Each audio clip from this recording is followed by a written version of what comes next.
Eh bien, salut tout le monde, c'est Atech pour la chaîne Les Bons Programmeurs. On se retrouve aujourd'hui pour la deuxième vidéo de la série tutoriel pour débutants. Donc là, j'ai directement créé un nouveau projet, donc c'est pas compliqué, vous avez juste à faire create une file, new project. Après aussi, vous sélectionnez votre où vous allez installer JDK, donc moi je l'ai installé, en général si vous touchez à rien, il doit être dans programme file et Java et JDK ici. Et puis voilà. Donc là, comme vous voyez, quand on crée un projet, vous avez ça. Donc là déjà, il faut savoir que donc là déjà, il faut savoir que les classes que vos classes où vous faites des programmes doivent être dans ce dossier-là qui s'appelle src, c'est des ressources, et pour que ça soit plus compréhensible, doivent être rangées dans des packages. Donc c'est des dossiers. Par exemple, si vous faites par exemple, il y a trois classes qui vont parler, qui vont faire, c'est de se connecter à une base SQL. Et ben le package, je vais l'appeler par exemple SQL Connection, par exemple. Donc on va créer un package, donc nous c'est tutoriel 1, c'est le premier. Ok, j'ai pas mis de 1, donc on va le renommer.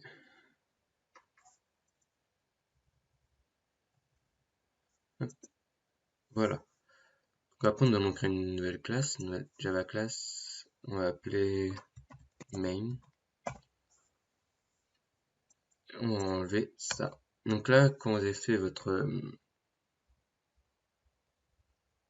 non, c'est pas luminosité. Voilà. Quand vous avez créé votre classe, vous avez ça. Donc vous allez recopier cette méthode, donc ça s'appelle la méthode main. Donc pourquoi main? Parce que c'est la méthode principale. Public static void main string. En gros, tout ce que en gros entre ces deux accolades, et tout ce qui va se passer dans votre programme, dans votre application, toutes les instructions que vous allez mettre. Nous allons voir la première instruction. Donc ça va être comment, enfin c'est pour afficher un message à l'écran. Donc c'est tout simple, hein. Système. Voilà. Et grâce à ça, vous pouvez afficher un message à l'écran. Donc là, par exemple, on va mettre Hello World. Et là, maintenant, si on lance ceci. Donc, ma votre message va être entre guillemets. C'est obligé.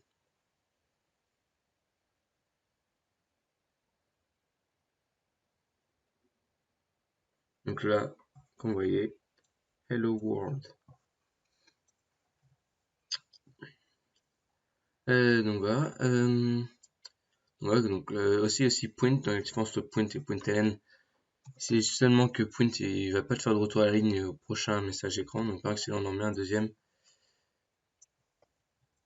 tout va être collé, si vous voulez. Donc là, si on lance, comme vous voyez, tout est collé. Faut savoir que on peut forcer le retour à la ligne en faisant un anti/n. Donc c'est pas qu'on veut que le world soit à la ligne en dessous, on fait un anti/n et ça va nous le mettre à la ligne, comme vous voyez, hello world. Après aussi, par exemple, si vous voulez mettre votre texte entre guillemets, donc c'est pas possible, du coup, c'est fait comme ça. Du coup, il faut mettre un anti-slash avant chaque guillemet que vous voulez qu'il soit compris comme du texte. Et là, par exemple, si vous le lancez, et bien hello world entre guillemets. Donc voilà. Donc ça, c'est simplement pour afficher un message à l'écran.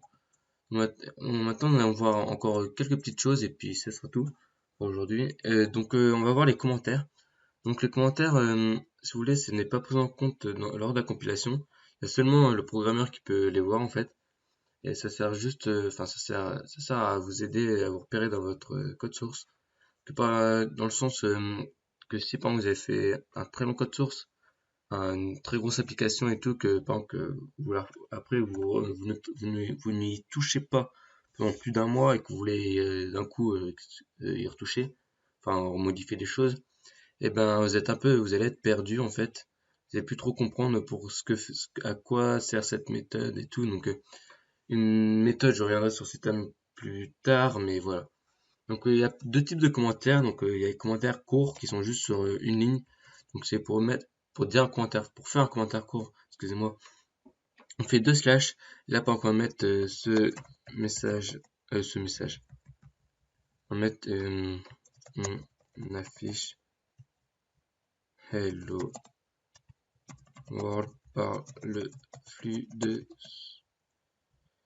sortie standard. Donc, il faut savoir que ça, c'est un flux de sortie standard. Pas comme ça s'appelle. Donc, après, il y a les grands commentaires, on va dire. Enfin, ça s'appelle pas vraiment comme ça, mais voilà. C'est, en gros, si vous voulez, ça sert, pendant que c'est beaucoup de lignes de code, à les résumer. Par exemple, nous, ici, par exemple, je sais pas, on va résumer ce qu'on fait là. Donc, c'est la même chose, du coup, que ça, mais bon. Donc, pour déclarer un grand commentaire, vous faites un slash et une étoile. Et pour l'arrêter, enfin, ouais, pour l'arrêter, vous faites un slash et une étoile et un slash. Du coup, là, vous pouvez mettre autant que vous voulez. Voilà. Donc là, on va mettre, nous affichons, ouais, on va être plus général, disons. Affichons un message à l'écran, par exemple. Voilà. Après, il y a d'autres types de commentaires. Enfin, il y a un autre type, c'est pas vraiment des commentaires, c'est différent par contre. C'est avec les deux points. Et donc, du coup, là, voilà, ça, c'est normal, ça génère ça. Merde. Voilà, donc ça, c'est plus compliqué et on verra ça plus tard. Mais juste pour, si un jour vous voyez ça sur internet, c'est quand même c'est des commentaires, c'est pas du code, hein. Même si ça ressemble fortement à de l'HTML des fois. Enfin, d'ailleurs, des fois, c'est de l'HTML. Voilà. Donc, j'espère que cette vidéo vous aura plu. Et c'est tout pour cette vidéo. Ciao, ciao!